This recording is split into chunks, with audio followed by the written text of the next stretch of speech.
आपण पाहता SBN मराठी. मी आहे आपल्या सोबत वैष्णवी भस्मे. एक नजर टाकूयात आजच्या हेडलाईन्सवर. हेडलाईन प्रायोजक लक्ष्मीनारायण सुपर स्पेशालिटी हॉस्पिटल. सर्व अत्याधुनिक सुविधा, 24 तास अत्यावश्यक सेवा. इथं आहे सुसज्ज अद्ययावत ICU, medical path lab, 2D echo आणि डायलिसिसची सुविधा.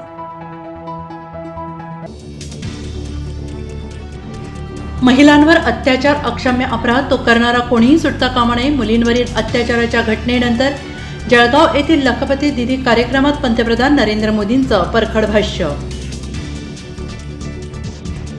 जळगावात 15 दिवसात अत्याचाराच्या 4 घटना. अगोदर आमच्या दिदींना सुरक्षा द्या.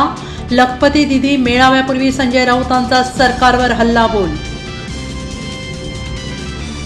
विधानसभा निवडणुकीत माझा अभिमन्यू करण्याचा विरोधकांचा डाव तर जनतेच्या पाठिंब्यावर मी हा चक्रव्यूह भेदणार. सुहास बाबर यांचं वक्तव्य. नेपाळमधील बस अपघातात मृत्युमुखी पडलेल्यांच्या कुटुंबियांना 5 लाख रुपयांचा आर्थिक मदतीची मुख्यमंत्री एकनाथ शिंदेंची घोषणा.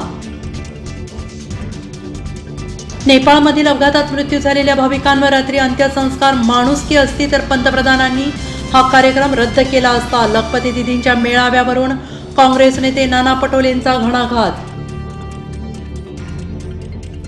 पुण्याच्या राजकारणात मोठी घडामोड. जुन्नर दौरा सुरू असताना अजितदादांचे आमदार अतुल बेनके पुन्हा एकदा शरद पवारांच्या भेटीला. तुतारी हाती घेणार असल्याची चर्चा सुरू. साताऱ्यातील भाजप नेते मदन भोसले यांच्या घरी बंद दाराआड तासभर चर्चा. राष्ट्रवादीचे नेते जयंत पाटील घरातून हसत हसत बाहेर पडले. राजकीय चर्चांना उधाण. हर्षवर्धन पाटील हे राज्याचे मोठे नेते लवकरच योग्य निर्णय घेतील. खासदार सुप्रिया सुळे यांचं वक्तव्य. तुतारी हाती घेण्याबाबत मोठा निर्णय घेण्याची शक्यता.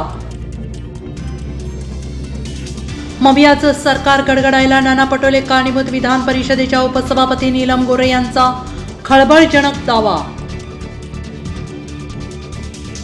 पुण्यातील खडकवासला धरणातून विसर्ग सुरू. भिडे पूल पाण्याखाली. पुलाची वाडी परिसरात घरांमध्ये शिरलं पाणी. सतर्कतेच्या सूचना. हेडलाईन प्रायोजक लक्ष्मीनारायण सुपर स्पेशालिटी हॉस्पिटल. सर्व अत्याधुनिक सुविधा, 24 तास अत्यावश्यक सेवा. इथं आहे सुसज्ज अद्ययावत ICU, medical path lab, 2D echo आणि डायलिसिसची सुविधा.